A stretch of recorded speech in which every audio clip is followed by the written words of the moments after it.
केतन अग्रवाल हत्या प्रकरणामध्ये एक अपडेट समोर आली आहे। चेतननंच केतनला दरीत ढकललेलं आहे। रिक्रिएशन दरम्यान आरोपी सियानं कबुली दिली आहे। सियाकडून लेस बांधण्याचं नाटक करण्यात आलं। चेतननं डाव साधला अशी माहिती समोर आलेली आहे।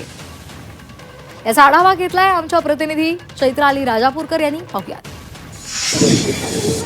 मी सध्या आहे लोहगड किल्ल्याच्या याच मुख्य दरवाजापाशी, ज्या ठिकाणाहून सिया आणि केतन हे लोहगडावरती गेले होते। आपण जर पाहायला गेलं तर आज जे आहे ते सकाळी पोलिसांनी सिया गोयलला या ठिकाणी आणलं होतं। हा संपूर्ण सीन रिक्रिएशन जे आहे ते ह्या लोहगडावरती झालं। सकाळी 7 ते 11 वाजेपर्यंत संपूर्ण लोहगड किल्ला त्याचप्रमाणे परिसर जो आहे तो बंद करण्यात आला होता। सियाला या ठिकाणी घेऊन आणण्यात आलं होतं आणि या ठिकाणी फायबरचा केतनचा पुतळा देखील आणण्यात आला होता। कशा पद्धतीनं सिया आणि चेतनने केतनला जे आहे खाली दरीमध्ये ढकललं हे देखील या ठिकाणी सीन रिक्रिएशनमध्ये दाखवण्यात आलं। आणि आपण जर पाहायला गेलं तर याच दरम्यान सियाने जे आहे तो मोठा खुलासा पोलिसांकडे केलेला आहे। तो म्हणजे सिया आपल्या शूजची लेस बांधण्यासाठी खाली बसली होती आणि त्यानंतर मागून येऊन चेतनने केतनला जे आहे ते दरीत ढकललं।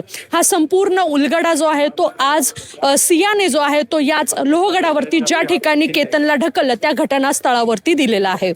Chaitrali Rajapurkar, Zee media, Lonavala.